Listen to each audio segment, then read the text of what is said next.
Good evening, ladies and gentlemen. You're watching Business at 9 with me, Sumita Karir. Over the next 30 minutes, we'll be tracking the key stories that are coming in. In fact, the day's top developments as well, condensed over the next 30 minutes. But let's first begin with some news coming in from the United States. Well, President-elect Donald Trump has said that Congress should get rid of the debt ceiling, reports American media. In fact, he was speaking to a TV station. Trump said that getting rid of the debt ceiling entirely would be the smartest thing that the Congress could do. And of course, to understand the implications of these comments, I'm now joined by Anurag Singh, Managing Partner, Ansett Capital. He's joining us from Chicago. Thank you very much, Anurag, as always, for joining us here.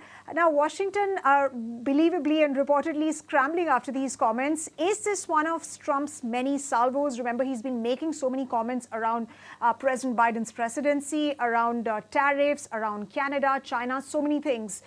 So is this possibility of a government shutdown, is that a real possibility or just politics at play? Sumita, good evening.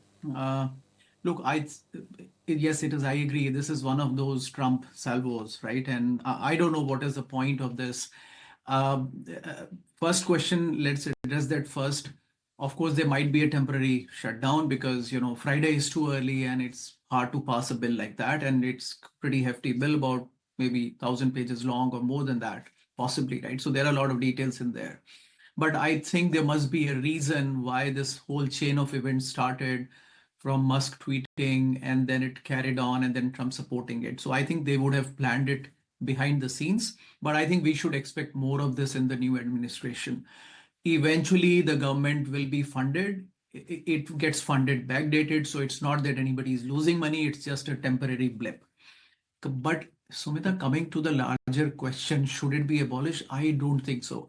This is one of the fewer checks and balances on the government, which is that if you are trying to borrow more, so last time Janet Yellen had got the increased debt ceiling, the debt increase from some it was like 32, 33 trillion, then it went to now 36 trillion plus.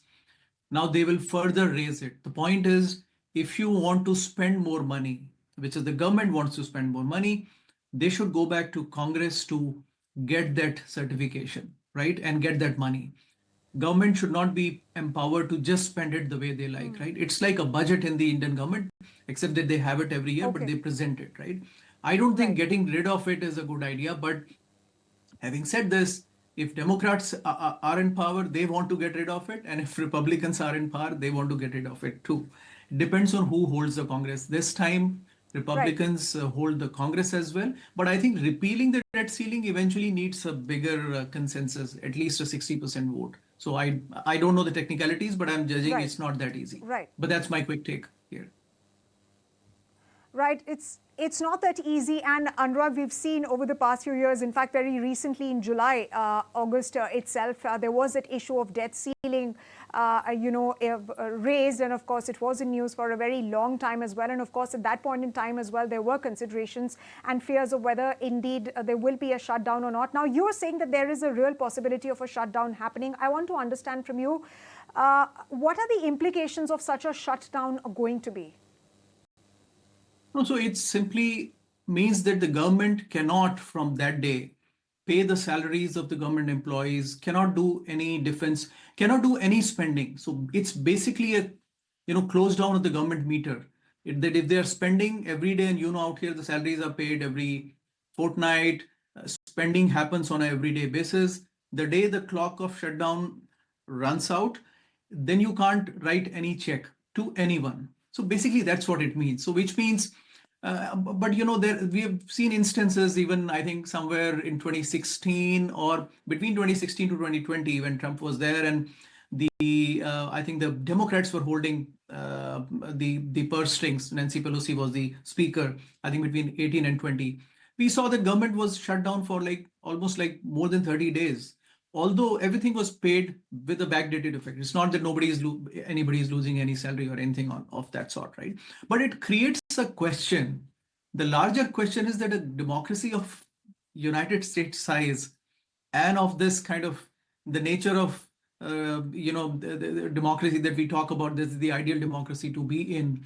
It faces these constant hurdles and roadblocks in terms of running itself on such elementary thing as government spending. But I guess that's how it goes. That's how the Absolutely. push and pull of the whole thing works, Sumita. Absolutely. And Anurag, I'll again go to the point of raising the debt ceiling. And of course, this has been a constant issue. You were also mentioning, I want to understand where does Yeah. this leave things really now? And will the American financial system allow his proposal to be passed? And, when you say that, the debt ceiling has been raised over and over again, you're hinting at a very crucial problem. So what is the ideal resolution? What is it that the American financial system should essentially be looking at? No, I think the current system is well and functioning. This is the whole point. Government has three. I mean, the country has three distinct pillars which are independent: judiciary, legislature, and the executive. Now, the executive is elected by the elections, but then they don't hold the purse strings unless this is authorized by the Congress. So they have to have the purse money allocated to them, and that's only when they can be allowed to spend. If this was not there, then the governments can run any deficit or they spend any money they like. I don't think that's a situation right, which is right for any democracy in the world, right? So governments have look the the Indian system is more based on what the UK system, the way it works. They have annual budgets, they have annual spending, and they have the deficits, and then they have the borrowing program. It works a little differently.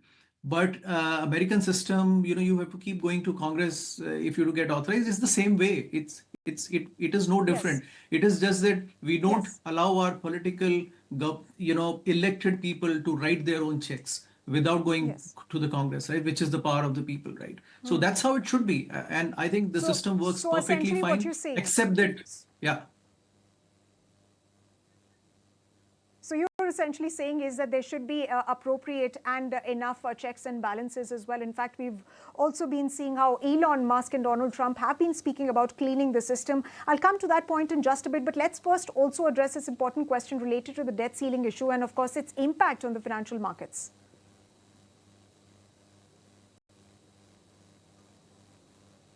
On the financial markets, I think no, the market is not worried about it, Sumita. I think market has got used to this tantrum every year or year and a half, and they know that eventually the congressmen work this out. This time the Congress passes from a Republican control to another Republican control. So of course they don't want a government shutdown, right? And at the same time, they are also gaining seats in Senate. Democrats have the Senate now. But every time they have worked it out, because if they don't work it out, then it looks pretty ugly for the rest of the world. And the government can't work out its finances, right? So eventually the point is give and take. This is also exactly the time where most of these spending agendas are passed out, passed in terms of, quietly they are inserted into the bill, and then it becomes a law, and then you get a spending for the next financial year, which is till September. That's how the US works. So impact on the markets have refused to worry about it of late, except now maybe because yesterday we had Chair Powell's address, which was pretty hawkish, and now add to this the government debt ceiling. So suddenly, I think the market is sensing that wow, things are not as rosy as we thought. The economy, US economy, was looking just about a week back, right? It looks like there's no stopping to this economy, but today I think the mood is a little more somber than we had last week. All right. So you're saying that the mood is a little somber than last week, but if the debt limit is actually done away with, what's the kind of impact, according to what Donald Trump is saying, what's the kind of impact, what's the kind of correction that you're expecting? Oh, in the markets will rejoice it then. Look, markets work very contrary. Markets already like the Trump administration. They accept they don't have the clarity on the tariffs element and the deportation element. So, the two major planks of Trump administration are going to be tariffs and illegal immigration deportation and all those reforms. But how they play out on inflation, that's not clear. And especially in view of what Chair Powell said yesterday, it's not very clear how, if inflation is going to be more stubborn, that's what the market is worrying about now, because then the rates also stay higher.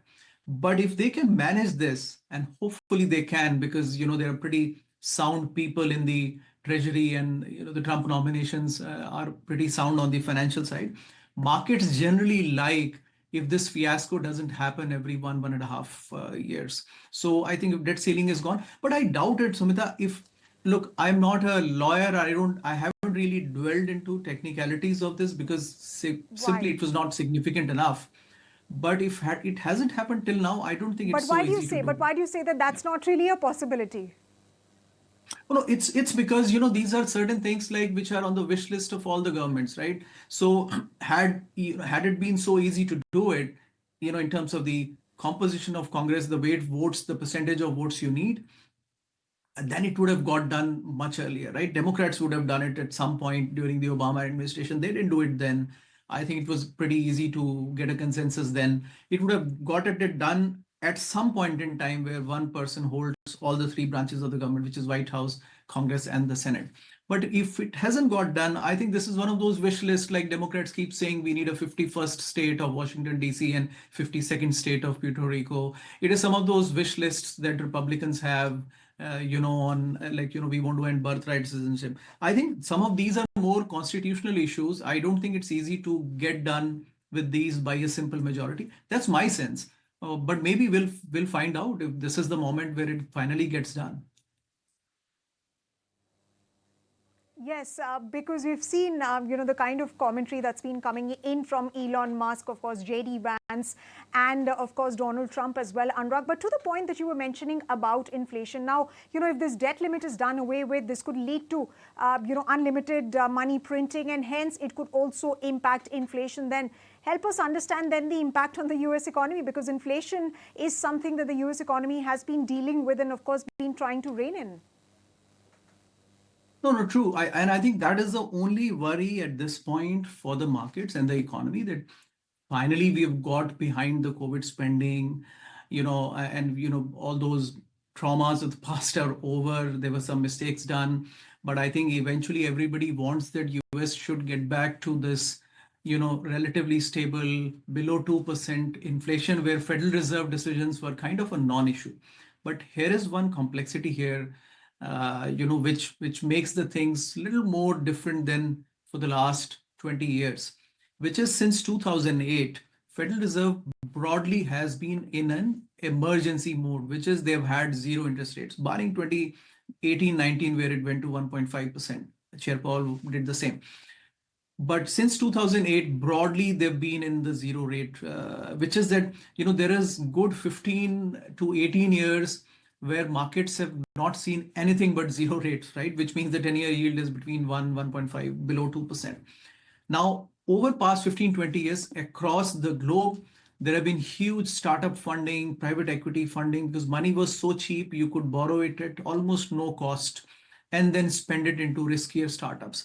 I think that's what the market will have to grapple now, and I think that was part of the mix yesterday, which is that markets are now, they are acknowledging this reality that, hey, by the way, the zero is not coming anytime soon, and possibly 3.5 to 4.5% 10-year yield. That's pretty high. And that's impacting everywhere in the world. You see the money is chasing US 10-year bond yields because it is safe money, it is risk-free. You can pretty much earn 4 to 5% without taking any risk in the emerging markets.